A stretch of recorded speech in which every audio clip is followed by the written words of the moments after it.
like to add anything. Oh, thanks, Luke. David did a great job, and David's on our team, does such amazing work pulling all the tech together behind the scenes. But I'll add a little bit to what David already mentioned, and then I'll bring up another topic.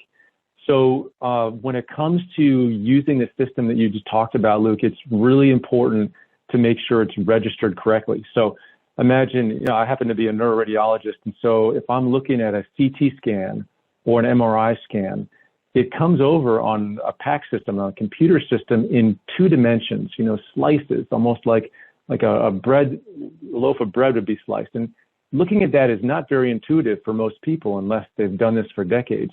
But we can take those 2-dimensional images and we can transform them into a 3-dimensional hologram. So now it's intuitive, right? Now you're looking at it in a way that's sort of like more of what you would approach a patient in front of you. And then you can look at it at any angle. You can dive into it. You can see the anatomy from any angle. You can approach it and figure out what's the shortest path to the target and the path of less risk, where you can avoid critical structures and get to the problem in the safest way possible. So that's just like pretty cool if you're thinking about pre-surgical planning. But once you've done that, and once you're able to register with the advanced equipment that we have, and the 5G allowing us to move a lot of that data around effectively, then you can actually put that hologram of someone's own CT scan on top of their body.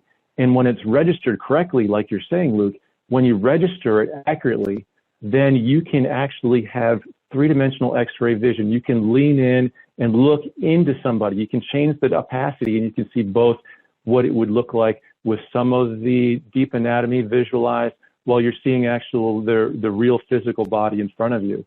So it's pretty amazing just to be able to sort of understand what's going on in real time. But once you have that, then you can use that to actually guide procedures.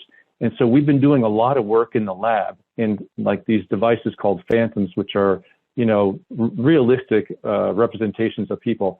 And the level of accuracy that we have achieved is beyond FDA standards.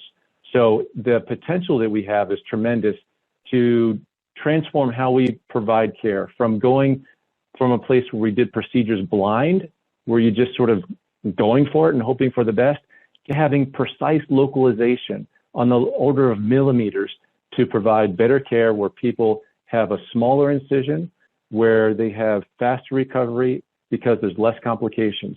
So it's a real win-win. So that's very exciting for us. Wow. The other part, go ahead. No, please. It's making my head explode listening to this. It's super impressive. It's so cool. And the other thing that's about that that's really amazing is, okay, say for instance, you're, say, Luke, you're a surgeon in a remote rural area, and you see a case and you're like, oh my gosh, this is a domain that is a little out of my scope. I'm just not sure. I would love to consult someone, but you're the only surgeon there.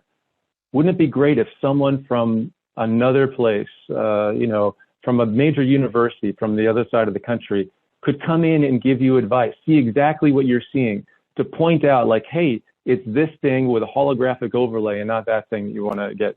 So we're working on that as well.